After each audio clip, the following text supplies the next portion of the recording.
Det er så efter sigende ham, der bliver båret ud der. Og der kan man jo så se, det der er tilbage af restauranten. Og det er flere, hvor han ser lidt frygtelig ud.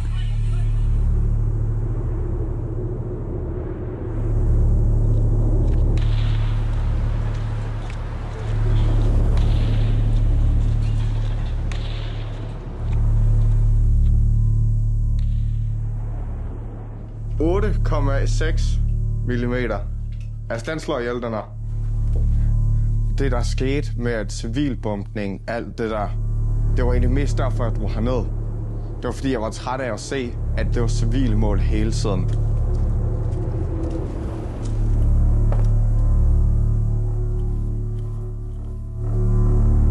Alt kørte på 100%, nu kører vi på 0%. Det er vildt kedeligt. Det skal man lige indfatte sig med.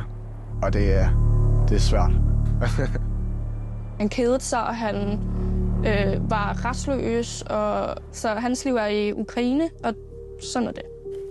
Og jeg har fundet ud af, hvor jeg passer ind bedst, og det lever jeg glad for.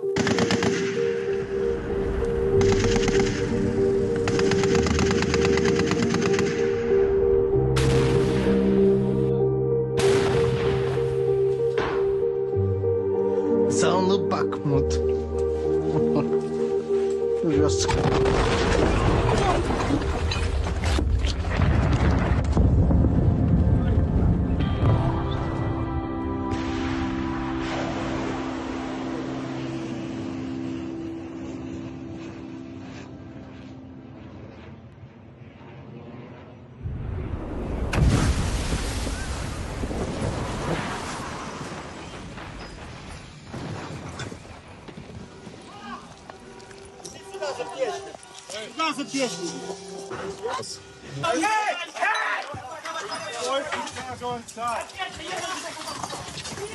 Там люди ще є? Да, там люди є стосовно. Просто по кафе в Краматорську, по популярній піцерії. Пошкоджено сусідні будинки, магазини, заправку, звичайне місто, звичайне життя. Det er jo så dumt. Det er jo et åbenlyst mål, der blev ramt. Ukrainsk militær kom der, vi kom der. Altså, jeg vågnede egentlig bare sådan helt normalt. Og så går jeg ind i vores sådan familiegruppe på Messenger. Og så ser jeg, at han har sendt et billede, hvor at han har sår i hele hovedet. Og så skriver han, missil 1, mig 0. Og så på et splitsekund, så står tårerne bare ned. Og jeg kan slet ikke, altså det er sådan helt ukontrolleret. Det første billede, han sender, der ligger han på sådan et bræt der, med halskrav og det hele på. Og så tænker man, det er ikke godt det her. Det er så typisk ham, lige at give en thumbs up. Mindst 9 personer er blevet dræbt i et angreb tirsdag aften mod den ukrainske by Kramatorsk.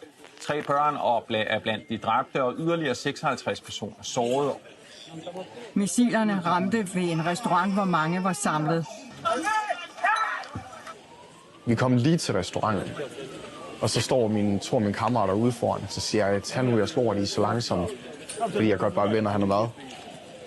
Så når vi lige ind i restauranten, og lige det, jeg sætter mig ned, der springer missilet så. Min kammerat, han når ikke at få sat sig ned, og det er så det, der gør, at han afgik på døden. Det eneste, der reddede os andre, det var et bord og 3 stole. Det var det, der gjorde, at vi ikke blev knust i levende. De vidste ikke, hvor jeg lå, faktisk. De stod oven på mig. Så var de sådan, hvor Chad han, vi kan ikke finde ham. Så sagde jeg ligger her. Så sagde de, bliv ved med at tale, så vi kan finde dig. Og så får de gravet min venstre arm fri, så de kan se mig. Og så kom jeg ud, og så adrenalinen kører stadig lidt der, fordi okay, nu er man kommet ud, så er man sådan, nice. Så prøvede jeg lige at stå op, og så kollapsede jeg bare som en klud.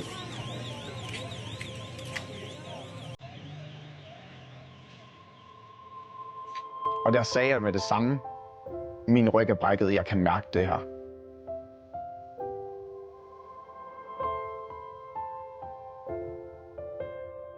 Jeg kunne mærke mine tæer, jeg kunne bevæge dem. Så jeg var sådan, okay, jeg er ikke blevet lam. Det er jeg rimelig glad for. Jeg kørte min tunge rundt i munden, og sådan, jeg har stadig alle mine tænder.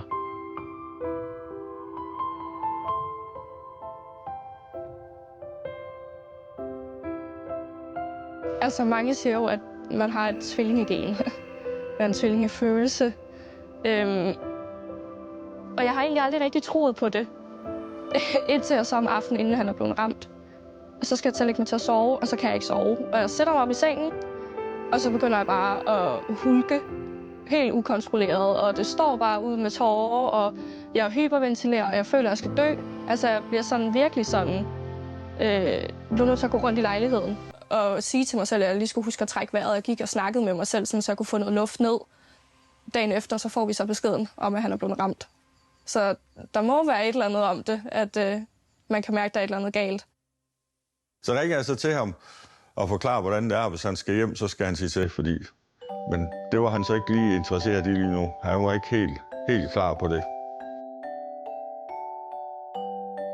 Jamen det bedste var jo, at han besluttede sig for at komme hjem. Det ville jo være det allerbedste. Men det tror jeg så ikke, det kommer til at ske.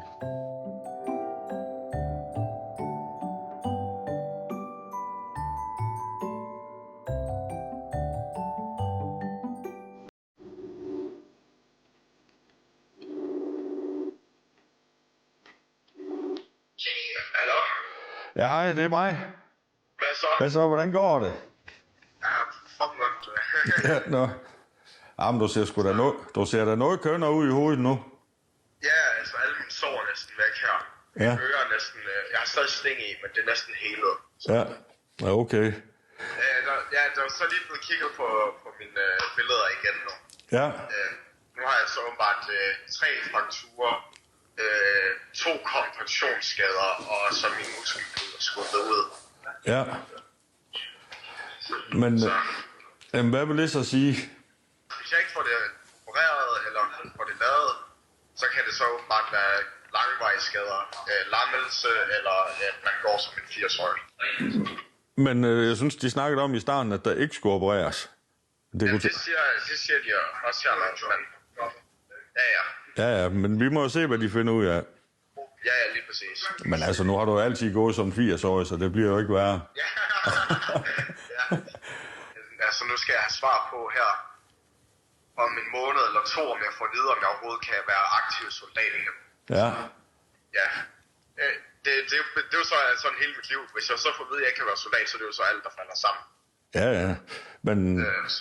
Men du ved jo godt, hvad jeg håber på, ikke? Ja, desværre. Ja. Men du er desværre gammel nok til selv at bestemme jo. Ja. Jeg tænkte jo på at komme der søndag. Hvad vil du sige til det? Jo, men det er fint nok. Det kan du godt. Ja, okay. Og du render ingen steder? Hvad? Og du render ingen steder? Nej, jeg kan ligesom ikke gå. Nå, okay. Ja, vi ses i Ukraine så. Det gør vi. Ja, hej. Jeg bliver berørt, hver gang jeg snakker med ham. Men jeg lærer så ingenting. Men han ved det godt. Han skal ikke... Der er ingen grund til at give ham ekstra bekymringer om, hvordan man har det. Det synes jeg ikke. Altså, han har sgu nok at tænke på. Så er det bare med at spille tough guy, og så må man tørre øjnene bagefter.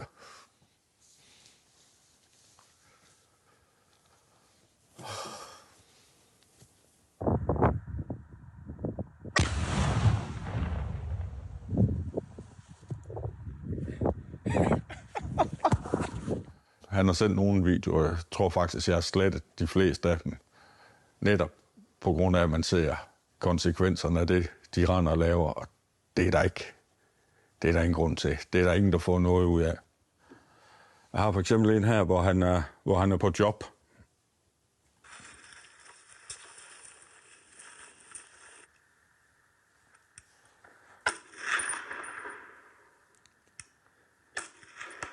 Der kan man så godt forestille sig, hvad der sker i den anden ende.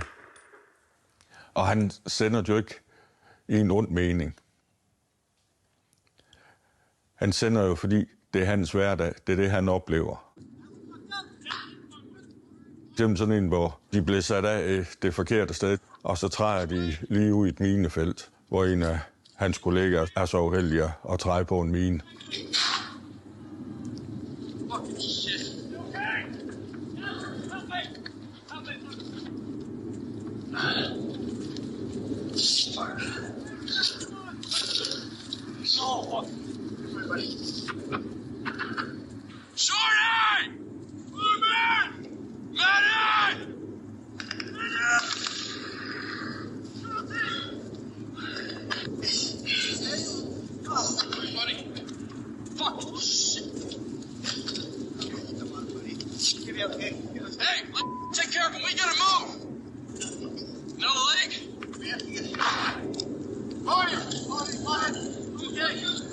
Jeg bliver bekymret. Det kommer lige tæt nok på, så det kan jo nemt gå galt.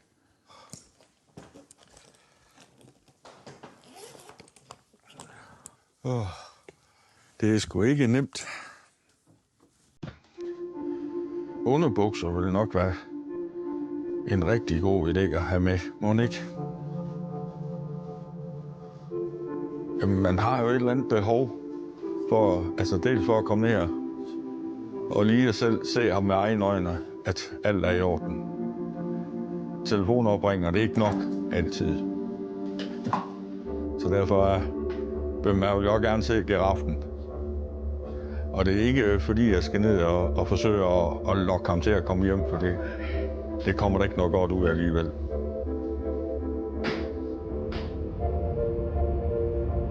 Der er jo ikke noget for at hindre, at man som privatperson kan rejse ind. Det er jo stadig et åbent land.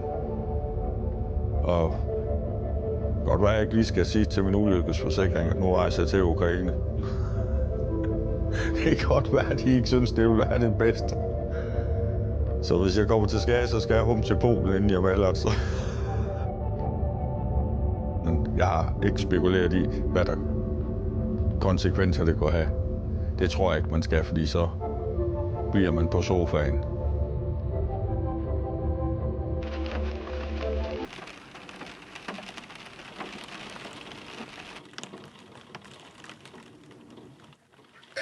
Halløj. Hvad så? Hvordan går det? Det er nok stramt. Vi snakker faktisk ret meget sammen, efter han er kommet til skade. Næsten hver dag. Og der har vi også haft samtalen, det der med, om han vil komme hjem. Jamen, altså, jeg kan godt tage hjem til Danmark. Jeg har også tilbudt det. Men jeg har sagt nej til det, fordi lige nu er jeg stadig under kontrakt, og hvis jeg skal tage hjem til Danmark, så skal jeg bryde min kontrakt, og så vil det sige, så har jeg ikke nogen forsikring hernede for, hvad jeg har lavet. Vil du gerne hjem? Nej, fordi jeg smagte fuldt potentielt Ukraine lige nu, deres hospitalsystem. Det er jo nok nogle af dem, der har mest erfaring med sådan nogle krigsskader her. Det her det er jo så bare en brækket ryg, men de har rimelig god erfaring med det, fordi det sker rimelig tit hernede. Så kører du over en mine, så brækker man et eller andet. Altså deres hospitalsystem er super gode, og de får hjælp udefra os. Ja. Вот це ж. Ой. Все добре. Показательное выступление. Зажался, ну расслабился.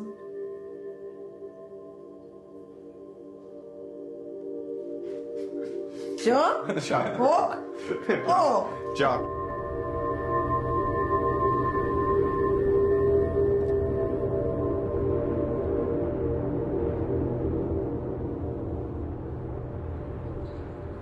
Så havde vi en mission i Bakhmut, hvor vi sad i en position. Men der sad vi i 48 timer med indirect tankfire på vores bygning. Savnet Bakhmut.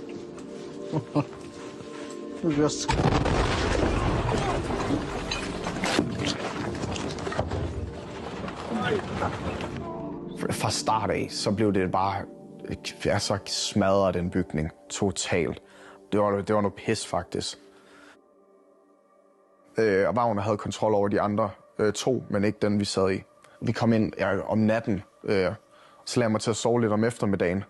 Så blev jeg vækket af en af mine kammerater, for han var i gang med at tage min riffel, og så var jeg sådan, hvad laver du med min riffel? Så ukrainerne, de har set en russer. Så sådan, jamen, det er min riffel, du tager ikke min riffel. Jeg skal nok tage ham så. Så går jeg jo hen til, hvor de siger, de har set ham. Åbner mit scope og lægger mig i stilling, og ja, så høstede jeg ham. Det er, at du slår en ihjel. Ja, jeg ved, hvor mange jeg har. Men det er et tal, jeg ikke siger. Det er noget, jeg holder for mig selv. Altså, det lyder så klassisk at sige det, men det handler bare om at være kold, klam og kynisk også. Så ikke tænker over, hvad du sker. Bare give en fuck lidt omkring det hele sådan. Nå ja, agtigt. En ligeglad attitude, kan man godt kalde det.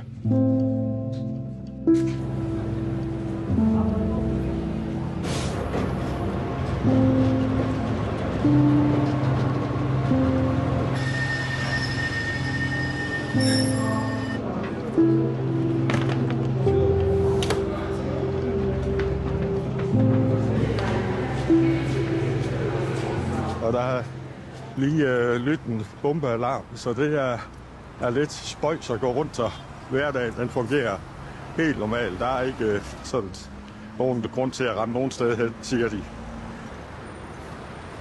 Men det er nok ikke krigen, der er det værste hernede. Det er den forbandede varme, der er hernede. Det er ulideligt.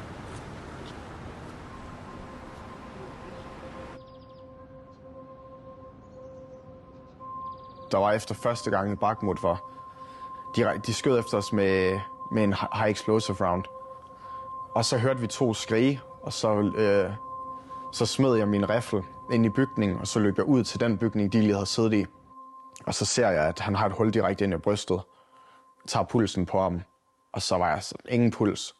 Begynder at holde op for ham, men så var jeg også sådan, han er død, jeg har ikke nogen hjertestart, jeg har ikke noget at gøre. Altså, så gik jeg fra, han var den mest kritiske, men da min kammerat kom ind, så jeg den anden person.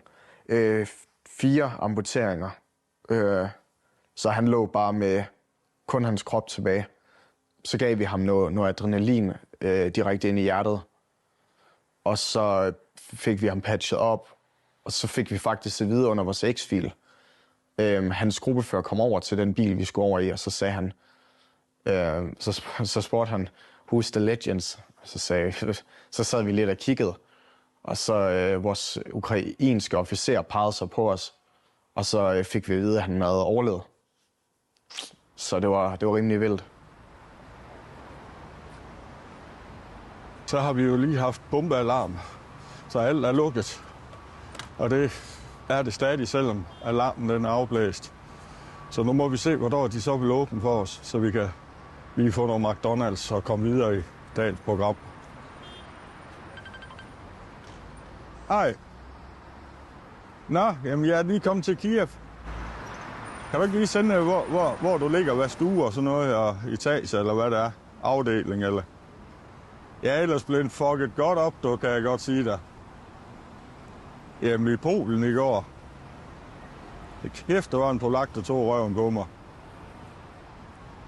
Jamen, jeg kørte 5 kilometer derfra, hvor bussen holdt, og så hen til banegården. Det er cirka 5 kilometer. Hvad tror du, jeg blev flået for sådan en tur? Kan du sige 1800? Yes. Han tog røven så godt og grundigt på mig.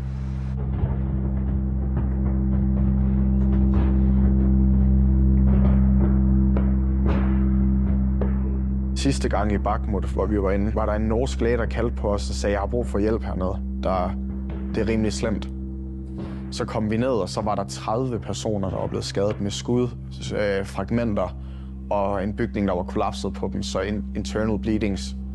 Så vi var i gang i næsten 3 timer med intens medevac og intens behandling på ukrainer hele tiden.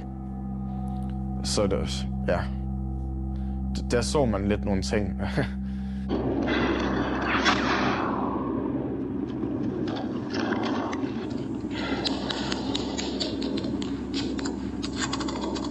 Det er jo ligesom at være med i en film, ikke? Altså, når vi er færdige her og vi kommer hjem, der er jo ingen, der vil tro på det. Det lyder som, at det er jo så urealistisk, og så folk kan slet ikke forholde sig til det, man ser.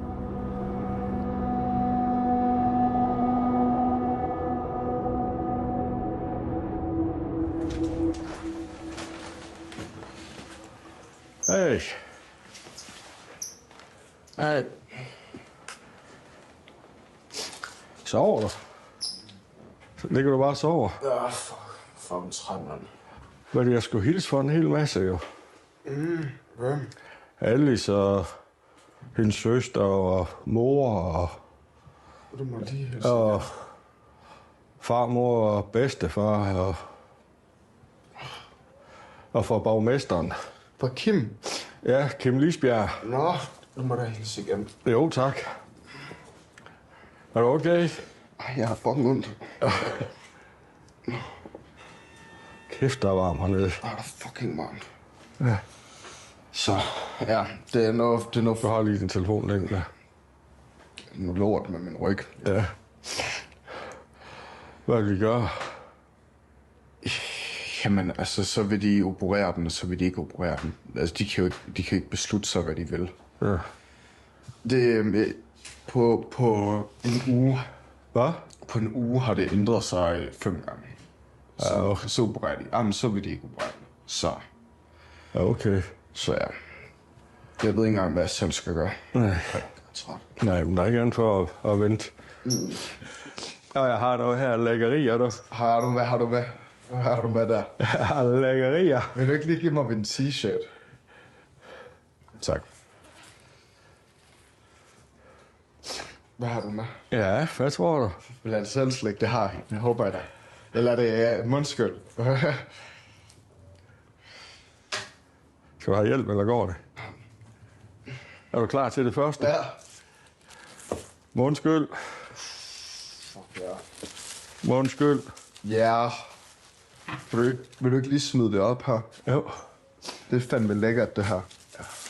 Det er gaven, der her. Og når man har fået mundskyld, skal man jo have noget. Så skal der jo være grund til at skylle munden. Så lidt blandt selv slik. Det er fandme lækkert. Vil du ikke smide det her i køleren til mig? Jo. Tak. Nice. Farmor har fået høreapparat. Har hun fået det nu? Ja. Men det er hun vel imod, er hun ikke der? Jo, det er jo noget fanden op, bundet i vrede. Ja. Men det er som det plejer. Jeg bliver nødt til at gå i seng nu, kan jeg mærke. Jeg har fucking træt. Ja, det er bare i orden. Kom her, så får du en. Men det er godt. Men så ses vi. Yep. Okay.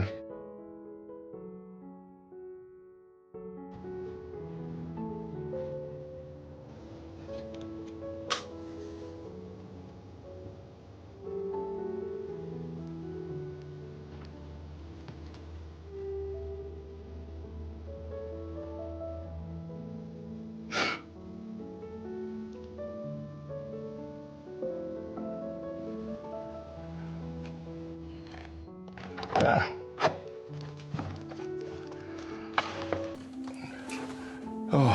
Fin værelse, må man sige.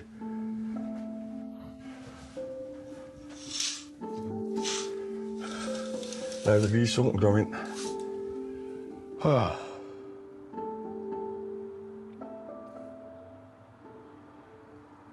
Hans forventninger er helt klart, at han skal tilbage til frontlinjen igen.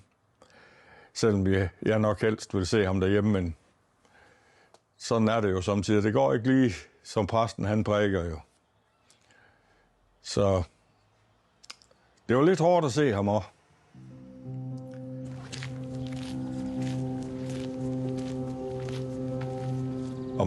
Om han får veje med en af psykisk, det er jo svært at sige. Og det kan være, at han kan komme hjem og ikke have noget, og så om 10 år er der et eller andet, der trigger ham, og der udløser det. Det er jo desværre det, der er med sådan noget, men man ved jo ikke, hvornår det kommer. Og med det, de oplever, der skulle det være mærkeligt, at han ikke i en eller anden grad tager lidt skade.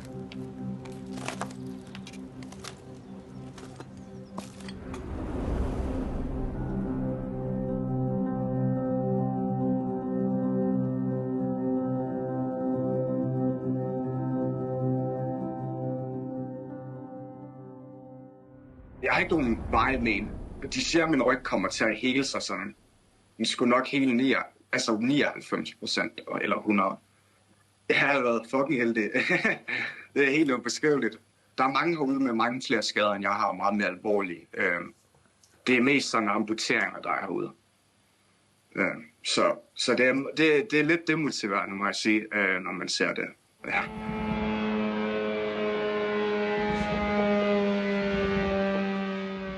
Jeg sad så film, og så bare hygget her.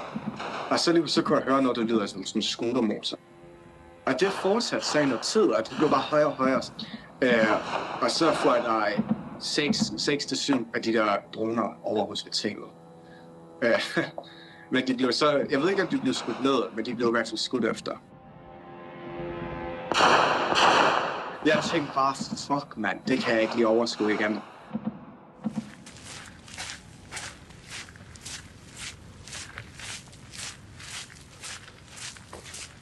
Om han vil blive der, det er jeg ikke i tvivl om, han vil.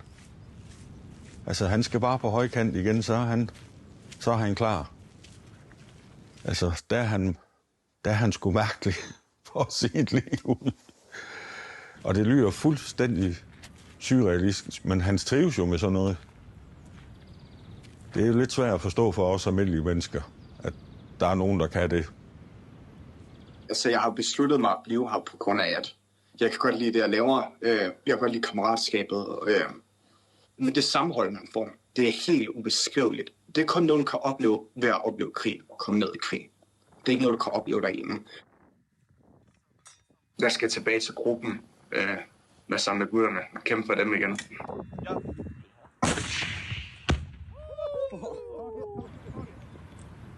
Det er lidt vildt, at man har en,